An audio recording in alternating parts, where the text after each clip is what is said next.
A high-pitched cry for help by problematic_Lana on AO3. Chapter 2. Let It Out. Izuku had never heard of a forced quirk manifestation before.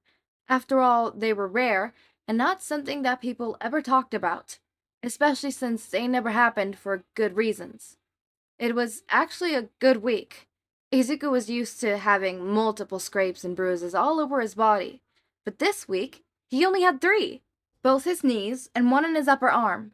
It was because Kachan had been sick, and without him, the other kids had lost interest in trying their quirks in Izuku. Kachan had chickenpox, and although he was a bit worried about him, Deku knew there was no good in visiting him while he was sick. It was also the last week before summer break. It was a really good week. He didn't get to eat cake the week before for his birthday, but Kachan had remembered and let him play catch with the other kids without making fun of him first. He also asked about the bruises in his legs, but didn't dig deep when he saw he was uncomfortable. It was the little things that let him know Kachan was great. Izuku was sure Kachan was still his friend. He would be a great hero. There was no good in telling him that it was actually not true. Kachan didn't remember his birthday, nor did he let him play, nor was he worried about him. That day, Auntie Mitsuki gave Katsuki a gift for little Izuku, which he was too occupied opening while the other kids played without him. Later that day, he would trade the All Might figure, he already had that one, for a Silver Age one. After seeing the bruises, he just wasn't interested enough for him to keep asking. But Deku didn't need to know that. Maybe summer break would be just as good. The day that everything went downhill was almost too well planned for anyone to make any questions or raise any suspicion. Almost. When Izuku came back from preschool, he immediately knew something was terribly wrong. To begin with, the front door was open, and for the first time in months, he didn't need to go through the window to have access to his own house. It was awfully quiet, too. No sounds of his mama cleaning or the radio making white noise.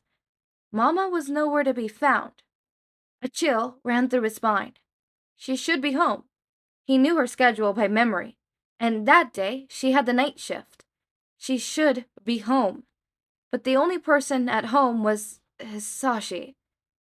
Izuku was way too young to understand that he was drunk, but he was also smart enough to associate the bottles in the ground with bad news.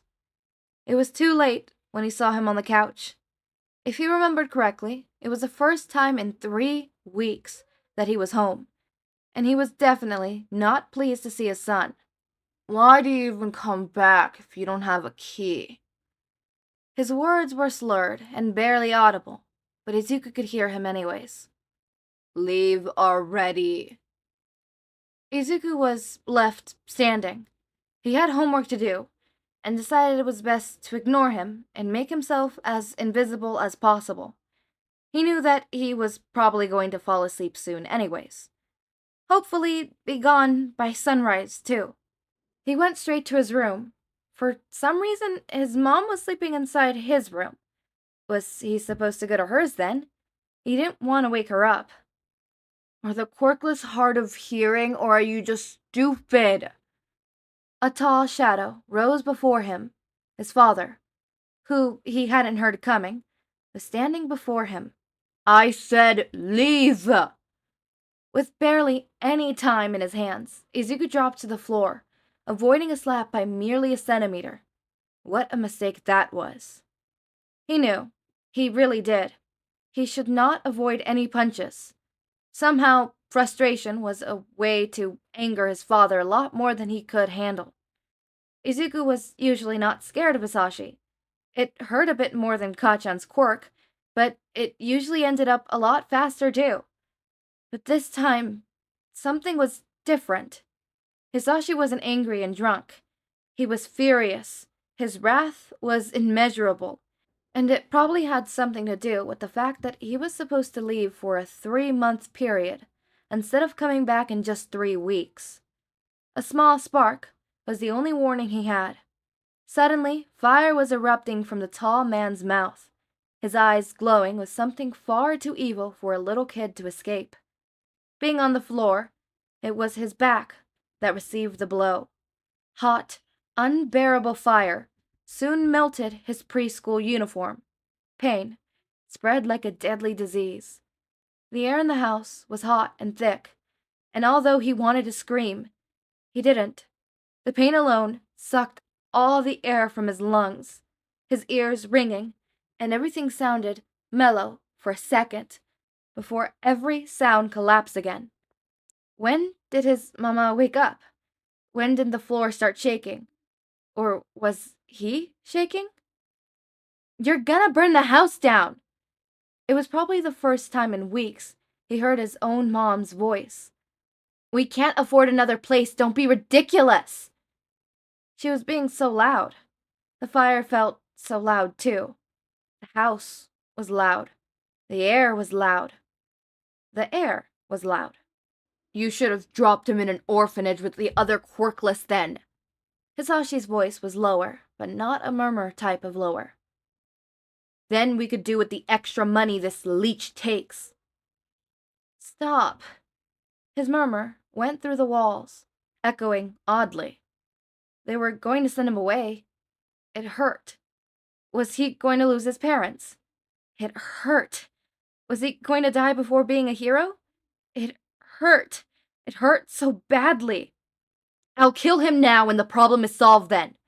It hurt. His back hurt. His ears hurt. It hurt so bad. He was going to die. His father grabbed him by the arm and held him down. His legs pressed against him and trapped him under the man. He almost let a scream out when his back hit the dirty floor. "You're being stupid! Get off of him!" One single hand covered his mouth and nose with such a force that he felt his skull press the floor. Izuku wanted to vomit. He couldn't breathe. His tiny hands were doing nothing against the crushing force on top of him. The muscles of his neck were burning. His ears were burning. Did he catch on fire? The panic built up in a second. His chest closed off on him. His mother suddenly screamed and stopped. The air was loud again. He couldn't take a breath.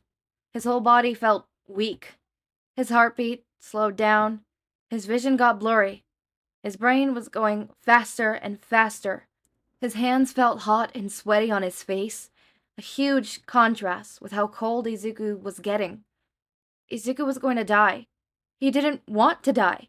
He had to live past 30. He had to be a hero. He wanted to live. The look on Hisashi's eyes would be the subject of his nightmares for the next decade. The pure hatred and malice within those black voids was a reality he couldn't face. How is it that it took him so long to notice? His parents hated him. He ruined their lives. He took away their friends and reputation. He ruined their relationship. He wanted to live, but how was he allowed to with all the things he had done? He turned his father into a villain, his mother into a stranger, his friend into a bully. He was bad. He didn't want to be bad. He needed time to mend things up, to be a hero, to save others, to make someone happy. He just wanted to make people happy. He felt a bile rising up his throat, a high pressure behind his now closed eyes, feeling as if they were going to pop out if he opened them. He wanted to vomit. No, it wasn't vomit. He wanted to scream. His contained cry for help felt like an uncontainable waterfall, a desperate explosion of water, encapsulated in his mouth. Stop, stop, stop, stop! And just like that, the waterfall broke loose. The windows exploded, and he was finally able to breathe again. Hisashi was far away from him in just a second, in the other corner of the living room, completely unconscious. His mama was kneeling on the floor, both her hands on her ears, blood in her hands, water in her eyes. The air was silent again. Actually, everything was silent. Mama's cries and his desperate breathing. He liked silence. Izuku felt tingling. All his body felt kind of numb. It was nice. He could see his mama yelling at him, but he couldn't hear a sound. She looked scared. almost as scared as he was a few seconds ago. He liked to think she was worried for him. She was horrified by him. She was horrified at herself. She couldn't hear herself either. He wanted to get up and help her. He really did, but he was so tired. So tired. His green eyes felt dull, and his eyelids were heavy. His mouth was dry, and his throat was tingly? Izuku could remember his mother saying a few years back, "Sometimes you have to sleep on things." Maybe this was one of those times. Maybe a nap would make him forget. Maybe a nap would make him understand. As he tried to fight it off, he felt himself slipping away. Maybe a nap would bring some happiness back. Oh, how clueless kids can be. I'm gonna cry. No, I'm not gonna cry. I am crying. Okay. Ooh, deep breaths, deep breaths. Anybody who's crying out there with me, cry with me. Yay, tears, hashtag tear squad. Ooh, not cheer squad, we're not cheering, we're tearing up. Tear squad. Great, okay, I have some notes.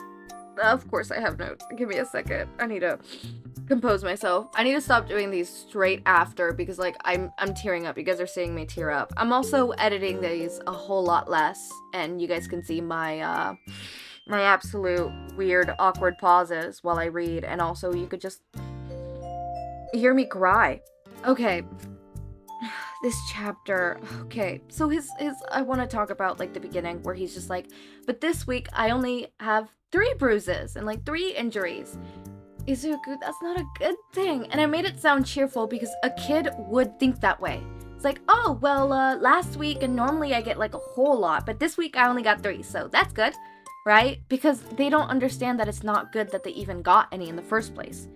It has become his normal. This is his normal. Right? It's his norm. For you, you might be thinking, oh, well, if I get hurt even once, I think that's bad.